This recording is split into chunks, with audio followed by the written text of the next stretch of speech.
Well, greetings. Greg Yoder here at Keys for Kids. And I'm just going to wait a little bit until a few people join us. But I wanted to just take a second and say hi. Happy Friday. Hope everything's going well for you where you are.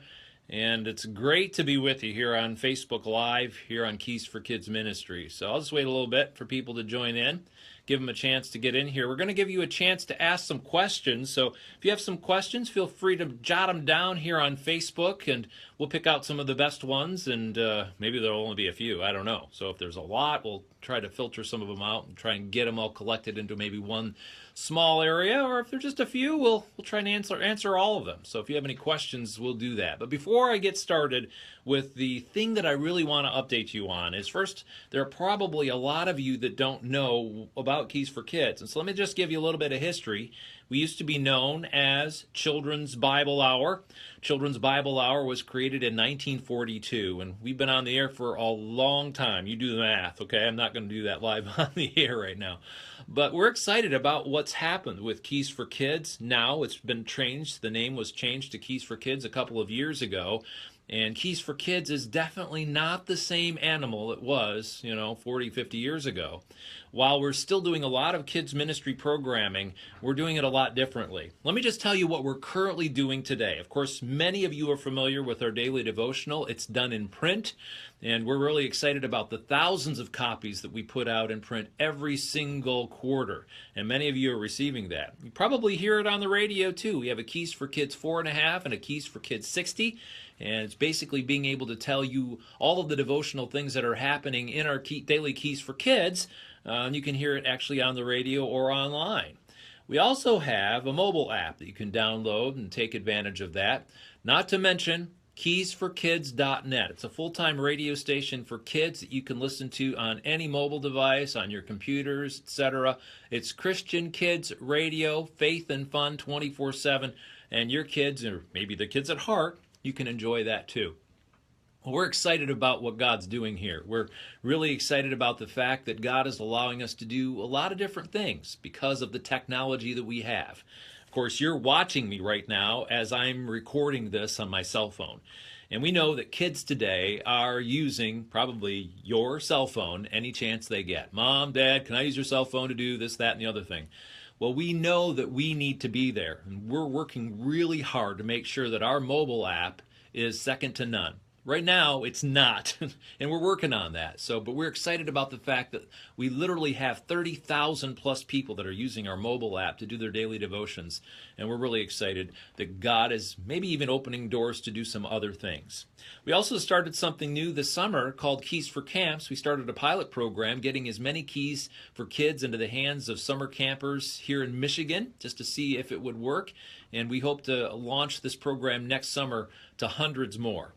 But the reason I wanted to talk to you today is to tell you about something very exciting that our whole team is very excited about. In fact, everybody that I've talked to about this potential, they've been excited too. And I know I keep using that word excited, but the fact is we are. Let me just show you this before I tell you about what we want to do. This is a device called a Mega Voice. And what this is a solar-powered unit. You can see the solar-powered technology here. Typically, these have been created to produce digital audio Bibles, and they have been done in literally hundreds of languages. The goal is, of course, to put the digital audio Bible on these devices because there are a lot of people around the world that don't read. And so if we can create it in this way and just kind of put it in this device, they can actually listen to it right here. And so many organizations have done that. But let me play this for you. I'm going to turn this one on. This is a prototype. It's going to say Keys for Kids Storyteller on there. Okay, well, let me play you this. I'm going to turn it on. You can see the little green button going on. Now listen. Hey, Dad, did you see my hit? It was the first one of the season. It's going. It's going. It's going. It's gone! Let's find out what's going on. Well, you can hear that. Now let me play something else for you. I'm going to hit this button. Now listen. Estas supercabra vuela por encima de la cerca sin tocarla. Le voy a decir a papá que construye una cerca más alta Well, para if you que didn't no know, se salga. that's Spanish. And what's been amazing is that about 3 months ago, we were at the National Religious Broadcasters Convention, and then one of the guys there with the Mega Voice group asked us, Greg, do you have any kids programming, kids stories? And of course, Children's Bible Hour, Keys for Kids, we have tons of stories. And I said, well, yeah, we have tons of stories. Well, how many different languages do you have them recorded in?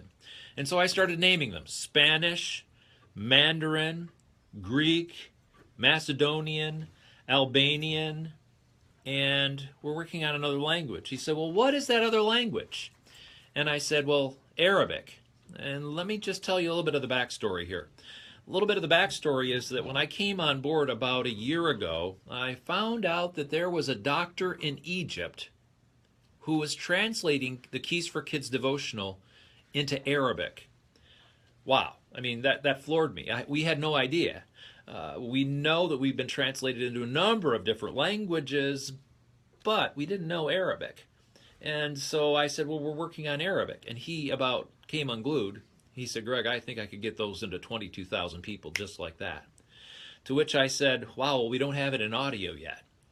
Well, ladies and gentlemen, we're really excited about the possibility of being able to put Keys for Kids devotionals in audio side by side with audio Bibles so that kids literally around the world can not only hear God's Word, but practically hear stories that are going to change their lives because every single story points them to God's Word. Isn't that amazing? We're super excited about this possibility. Now, these are not ready yet. This is something that we're hoping to be able to launch sometime, hopefully this fall. What I'm asking you to do is to just pray about it. We are working through 2 organizations right now, one to help us with the translation. Now, obviously, the translations have been done, but we need to get them in print form so that we can get about 5,000 copies of them printed. Now, when you say, wow, that's not that many copies, well, you're right, but we have to start somewhere.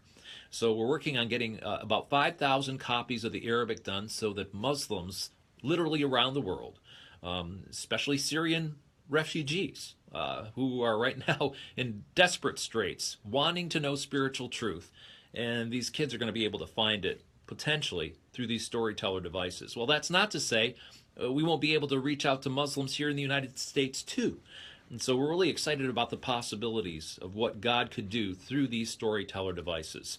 Now, back about October, we had a board meeting in October, and we passed this policy. It's called a translation policy.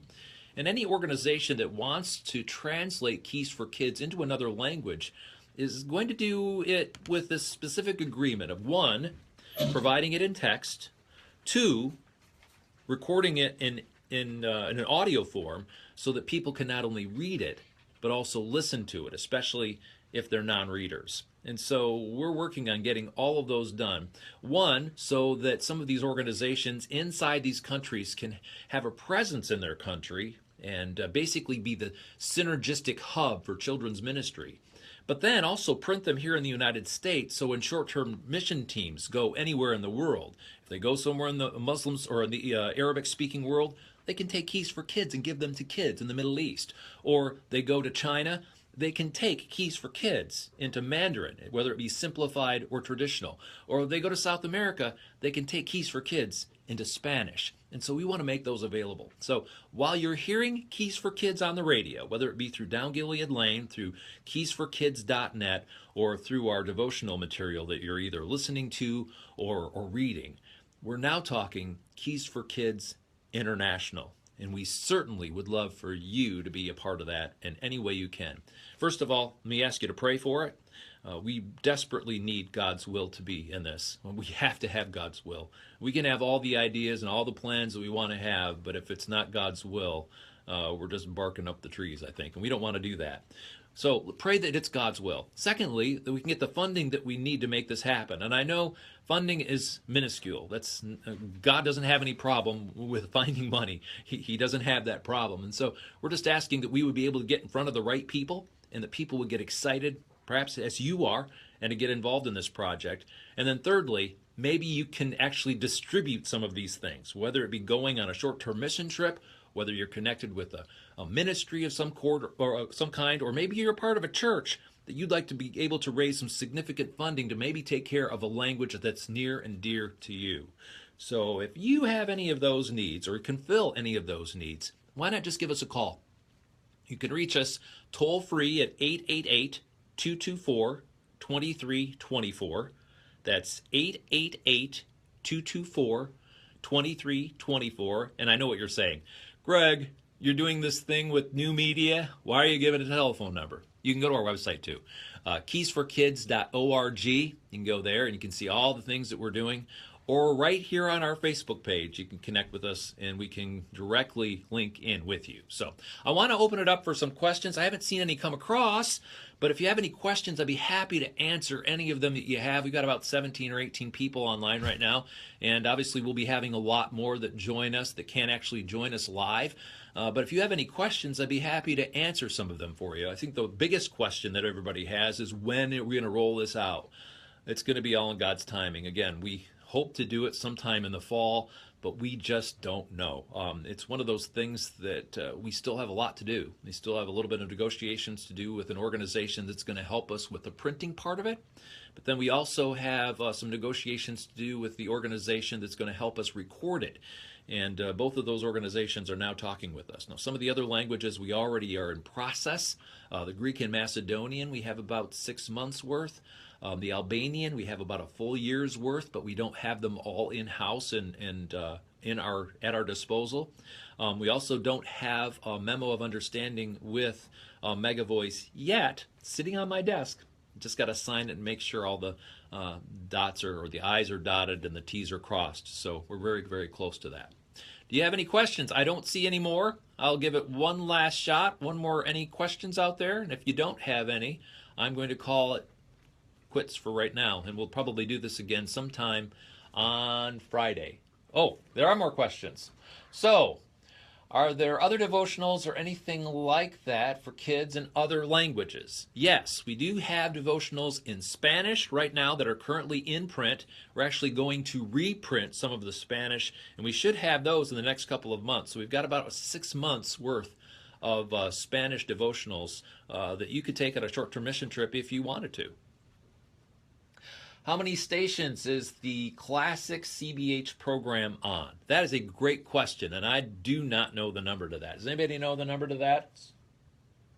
Dylan? Not offhand. We don't. So I'm guessing anywhere from 100 to 200 radio stations. Now that would be radio outlets. So it could be radio stations that have a number of stations in the network. It's one of those things, when I came on board, we didn't have a real good handle on it, and we still don't. But it's one of those things that you just don't know, especially when you offer a program for free and it's offered via satellite. They can download it off the internet. And so sometimes we don't even know when people begin airing it or when they don't air it. In fact, we have a lot of radio stations internationally that air Keys for Kids in its 4.5-minute version. Just to give you an example, South America, in Belize, we have a station down there that airs our programming, and we're very grateful for their support. What is the estimated cost of providing one of the MegaVoice devices to someone overseas? Well, one of these units will cost approximately $50, and before you go, whoa, that's a lot of money, that will actually help get these produced and actually shipped and handed to an individual that they can actually create listening groups. So you're not just purchasing the unit, you're actually purchasing ministry for these units, because it's not just going to one person. On an average, MegaVoice says about 30 people listen to these devices at any given point in time. So depending on where they go, you're really ministering. Your $50 is going to reach probably hundreds of people as you think about how many times these would be listened to each week and really each year. So the average cost is $50 a unit. If you wanted to take care of, for example, providing the translation needs, it's going to be roughly $5,000 to help get those costs, just the translation part, just the written part. Then we have to do the printing costs, and that's another $20,000. That's just for 5,000 copies for each quarter. And then on top of that, we have to begin recording it. And we're not sure of the costs for the recording. It's going to be dependent on what part of the world we're working in. And so those costs will vary. So each language will probably have its own little price tag. I'm sure there are some more questions. I'm seeing some come across here. Let me see here. If someone wanted to work for Keys for Kids, what are the requirements? Oh, that's a great question. Well, there are a couple of ways you can do that. One, if you're a creative writer, we're always looking for stories for our Keys for Kids devotional, and you can go to keysforkids.org, and there are guidelines that you can follow and perhaps become one of our contracted authors and have some of your stories printed. If you have a radio background, for example, you could become perhaps a producer of Keys for Kids material. We're always looking for internships, for example. We always like that. If you have a background perhaps in fundraising, we're in the process of finding donor development people who can help us literally around the country. So if you have interest in that, we have those needs. Marketing professionals, we're looking for marketing professionals probably in the next year or so. So if you have experience in any of those areas, we would love to hear from you. Any other questions? About how many countries currently are connected with Keys for Kids? Man, in terms of countries, Ben, I would have to say, I think in terms of our website, we're accessed by people in every single country, I think. I know it's over 200. Last time I checked Google Analytics, and you'd be amazed at some of the big countries in terms of who's coming. We have a lot of Japanese people from Japan that are coming into our website and coming into Facebook. We have a large listenership from the Philippines too. And with the keysforkids.net, in fact, we had a great story that came in from a woman in New Zealand who listens to Keys for Kids in New Zealand. She has 2 kids. She had been listening for 7 weeks. Week number 3, one of her children came to Christ. By week number 7, her second child came to Christ. And what's exciting about that is that she said, I asked her how, I was kind of exchanging email. I said, how did that happen? She said, well, they had a lot of questions. And so when they would ask questions, I was able to answer them for them. And so you gave me the opportunity, she says, to speak the gospel to my kids. And so it's really having an impact on a lot of people's lives, Ben. And we can only hope that as we were able to expand into other languages that we'll have the same kind of experience, not just here in the U.S., but literally around the world. Got another story. This was just came in this week. A woman in Flushing, Michigan, Darlene is her name. She had a couple of neighbor little girls. I think they were 6 and 7. She wanted to take these 2 little girls to Sunday school class. Well, her mom, who was a beautician, didn't want them to go to Sunday school. They just didn't feel comfortable about sending them to church. But she agreed to allow Darlene to have a Bible study with these 2 girls once a week. Well, that went on about a year, and then she kind of ran out of material. And she was talking to her mother about having this issue, and her mom actually gave her a copy of Keys for Kids, and it's just what she was looking for.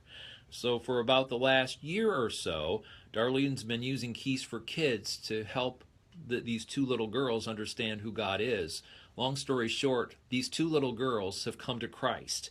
What an amazing story, but what's even more amazing is that their mother has turned to Christ. And you can be praying for her as she grows in her newfound faith, and be praying for their dad too. His name is Rick. He needs Jesus too, and that's going to be a bigger issue. So be praying that these little girls and their mom just can speak Jesus to dad, and hopefully a whole family will come to Christ. And we're hoping that even through these units, that story can be replicated around the world too. As kids come to know Jesus and mom and dad start seeing a change in their lives, wow, whole families can eventually come to Jesus. And that's how we're going to see the world changed for eternity. Well, I think that's going to do it for this segment of Keys for Kids and an update from me. We're going to try and do this weekly and just kind of get an idea on what's happening here at Keys for Kids. And next week we'll be talking about another issue. So thank you so much for your support. Thanks for being here. Thanks for watching. Tell all your friends about it, and maybe even share this video on your Facebook page to help get the word out about what God's doing with kids. You realize that we have a window of 4 to 14 years old. That's where kids or people come to know Jesus, between that 4 and that 14-year window. And think about it, 70% of us, maybe you were one who came to Christ between that 4 and 14 window. We have a 10-year window to reach these kids for Jesus. before those numbers go way down. And you can be a part of it. So thanks again. Like us on Facebook. Share this video if you don't mind. And we'll be back again next week. Till then, see you later.